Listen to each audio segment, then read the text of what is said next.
So this is about J.K. Rowling and a Harry Potter project that I was not aware of. I didn't even know this project existed. Keira Knightley said that before joining the voice cast of Audible's Harry Potter, the full cast audio editions. I don't know what that even is. It just reading the books? Is that all it is? It's just they're telling the story from the books and they're just reading from the books. First I'm hearing of it. I'm guessing what it is. She was not aware of the fan boycott of all things Harry Potter over J.K. Rowling's statements about the transgender community. I'm going to put my foot on both sides of the fence on this because I think it's really interesting here. I think Keira Knightley sits on Twitter and Reddit and reads stuff about J.K. Rowling? No, I don't think she does, right? So I get that part of that. But I can't imagine with all of the stuff that's happened recently that she had not heard a peep of this when she signed up to be on this in this book. Like, even that's been going on, not just recently. Right. So whether or not she has a problem with it, I don't know if I believe that she didn't know about it. Like, I feel like she had to at least have heard something. Maybe not specific details. Like, maybe people didn't say this is exactly what J.K. Rowling was doing, but just the fact that the controversy existed, I think that's a little weird. And around the time whenever Hogwarts Legacy came out, it was blowing back up. Cody says pretty much, yeah, it's already fully recorded. So it is just a reading of the series. Okay. I can't wait to hear how that one line in Goblet of Fire is read. Oh my gosh. And then she goes on to say, which by the way, I want to point out, there's a full interview here with her in Variety, and Variety's been running this quote for the last 24 hours. Like, this has been the quote they've been running.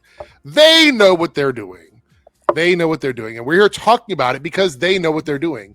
Kira says, I think we're all living at a period of time right now where we're all going to have to figure out a way, figure out how to live together. I don't disagree with that. I do understand where she's coming from that, but I think it's misguided based on the next part of the statement. Aren't we? ? And we've got very different opinions. That's the part where I'm like, okay, I hope we can all find respect. Please point that towards J.K. Rowling. Like, if you want us to all live together without fighting and have common decency for each other, you need to say that to the person that you say you didn't know was the problem starter. You know what I'm saying? Am I right here? Am I right about this? We cannot be... I'm sorry. I think enough time has passed. People need to know better. We cannot keep giving excuses to bigots. Like, that time is over. That time is past.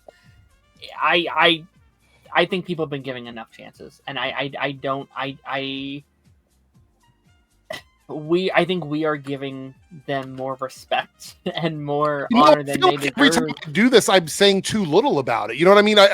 Should I be more aggressive about it? I don't know, because I didn't take her as being this kind of person. Maybe this was how she always has been. Maybe she's always said stuff like this. I don't know. Back in the day when she was in... Wait, was she in the first prequel or the second one? Which one was she in? In the prequel, she was in the first one. Okay. Because she played Cebu, whatever. She played Padme's, bodyguard double. Yeah. Double Amidala. She looks a lot like Natalie Portman, by the way. So, I mean... that was the thought. That was probably the thought that they went into it with. But I will say this, all of the anger, and I will keep repeating myself on this point. When you are as rich as J.K. Rowling is, you choose to be hateful. You choose to be hateful. Because if I had that much money, I would not be talking about anybody's shit. I would be living my life and being happy, drinking as much as I want to drink, taking as many trips I want to take. I would not be concerned with culture war shit on Twitter, which is where this all started. How do you have that much money and you spend all your days arguing with people on Twitter?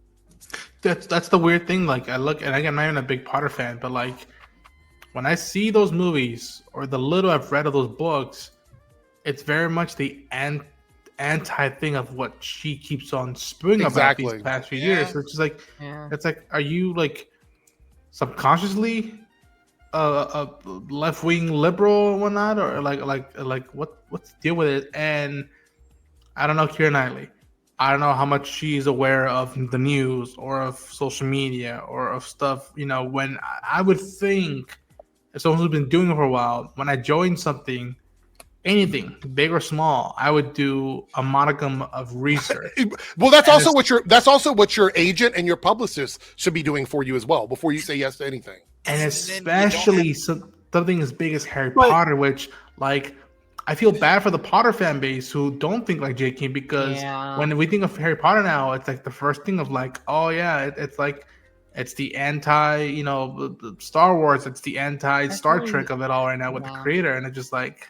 I mean, I've been able to block a lot of that out. It's people always want to throw that whole mindset out there of like, and I'm not saying these are blanket things that you can always agree with 100% of the time because it's a very gray area, but people want to throw out, separate art from artists, the story's bigger than one person, those sort of things. And I get it, but that's not always easy to just blindly agree with.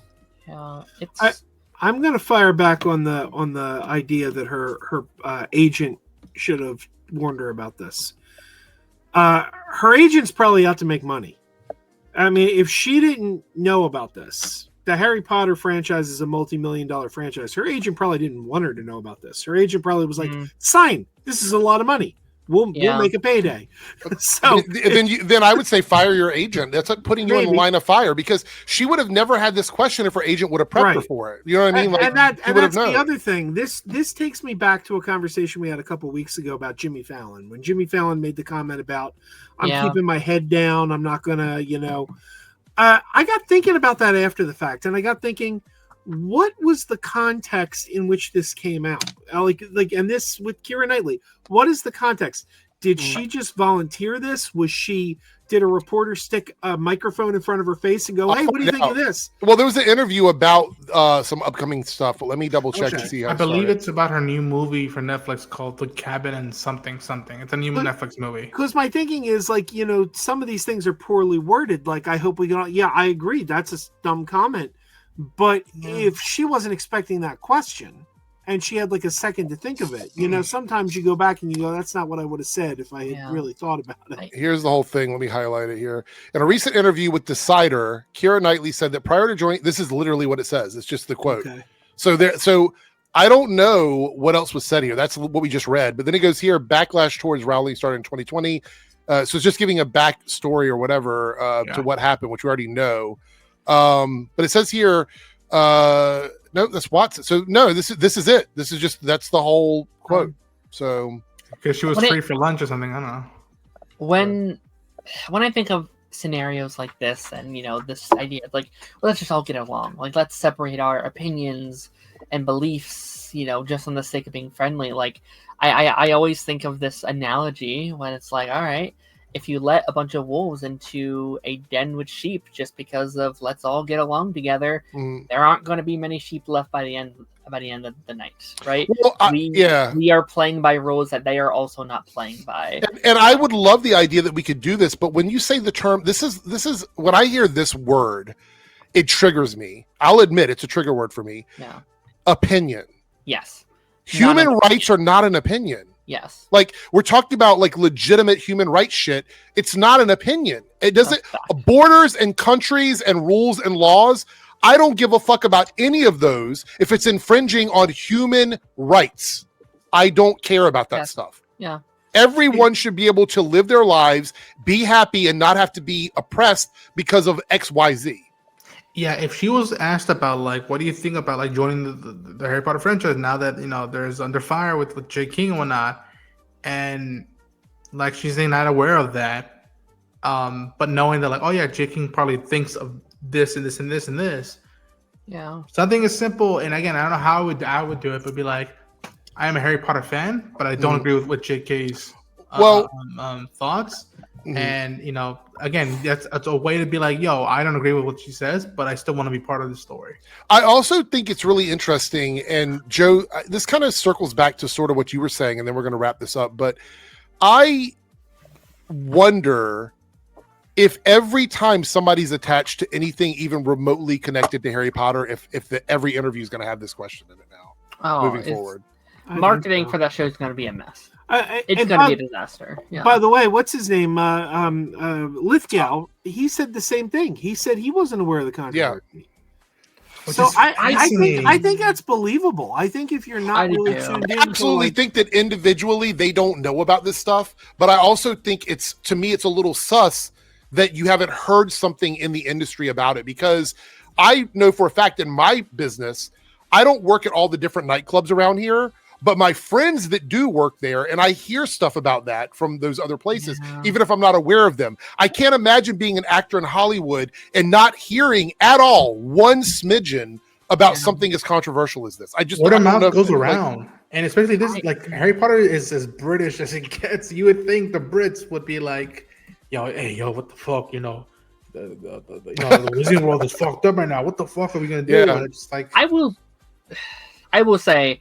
celebrities do sometimes live in their own little bubble. That's true. They create. Like they live in a different world than us, but also so many are also on social media, right? Like it's very easy to think like, oh, they're not online. They're all doing their careers and their blinks and their blinks and their blinks. But nowadays they have Twitter, they have TikTok. They have YouTube. Yeah, I mean, that I get, but then you have somebody like Lithgow that's almost 80 years old. Do you really expect him to be going through there? That one is fair, 100%. And I also think like if you Google Harry Potter, something of J.K. Rowling is bound to pop up, and it's like I think it's believable that Keira Knightley wouldn't hear it too, just because of who she is. Keira Knightley's not the most. I mean, she does like more period pieces, and she's not plugged into the pop culture as much. Like, she walked away from Pirates of the Caribbean, and I don't think that's her wheelhouse.